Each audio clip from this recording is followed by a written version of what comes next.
ಪಾಕ್ ಪ್ರಜೆಗಳನ್ನು ಪತ್ತೆ ಹಚ್ಚುತ್ತಾ ಇದ್ದಾರೆ. ಈ ಬಗ್ಗೆ ಎಲ್ಲ ಎಸ್ಪಿಗಳಿಗೆ ಮಾಹಿತಿ ನೀಡಿದ್ದೇವೆ.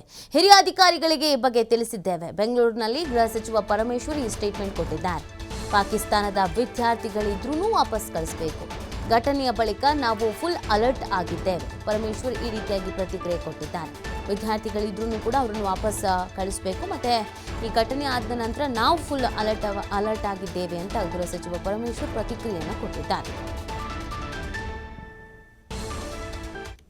ಎಲ್ಲ ಮಾಡ್ತಾ ಇದ್ದಾರೆ.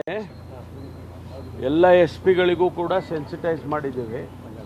ಎಲ್ಲ ಸೀನಿಯರ್ ಆಫೀಸರ್ಸ್ಗೂ ಕೂಡ ರೆಸ್ಪಾನ್ಸಿಬಲ್ ಸೀನಿಯರ್ ಆಫೀಸರ್ಸು ರೇಂಜಲ್ಲಿರೋರಿಗೆ ಅವ್ರಿಗೆಲ್ರಿಗೂ ಕೂಡ ಈಗಾಗಲೇ ತಿಳಿಸಿದ್ದೇವೆ. ನಿನ್ನೆ ಕೇಂದ್ರ ಸರ್ಕಾರದ ಹೋಮ್ ಮಿನಿಸ್ಟ್ರಿಯಿಂದ ಅಡ್ವೈಸರಿ ಬಂದಿದೆ. ಅದರ ಪ್ರಕಾರ ಮಾಡ್ತಾ ಇದ್ದೇವೆ. ಲಾಂಗ್ ಟರ್ಮ್ ವೀಸಾ ಇರೋರಿಗೆ ಅವರೇ ಎಕ್ಸೆಂಪ್ಷನ್ ಕೊಟ್ಟಂಗೆ ಕಾಣಿಸುತ್ತೆ. ಮತ್ತು ಯಾರಿಗೆ ಟೂರಿಸ್ಟ್ ವೀಸಾ ಅಥವಾ ಆ ರೀತಿ ಒಂದು ಕ್ಯಾಟಗರಿ ಆಫ್ ವೀಸಾಗಳಿರುತ್ತೆ ಅವರಿಗೆಲ್ಲ ವಾಪಸ್ ಕಳಿಸೋದಕ್ಕೆ ಏನು ಕ್ರಮ ತಗೋಬೇಕೋ ಅದನ್ನೆಲ್ಲ ತಗೊಳ್ತಾ ಇದ್ದೇವೆ. ನಮ್ಮಲ್ಲಿ ಐಡೆಂಟಿಫೈ ಆಗಿದೆ ಸರ್, ಎಷ್ಟು ಜನ ಇದ್ದಾರೆ ಅಂತ ಮಾಡ್ತಾ ಇದ್ದಾರೆ. ನನಗಿನ್ನೂ ಎಕ್ಸಾಕ್ಟ್ ನಂಬರ್ಸ್ ಗೊತ್ತಿಲ್ಲ.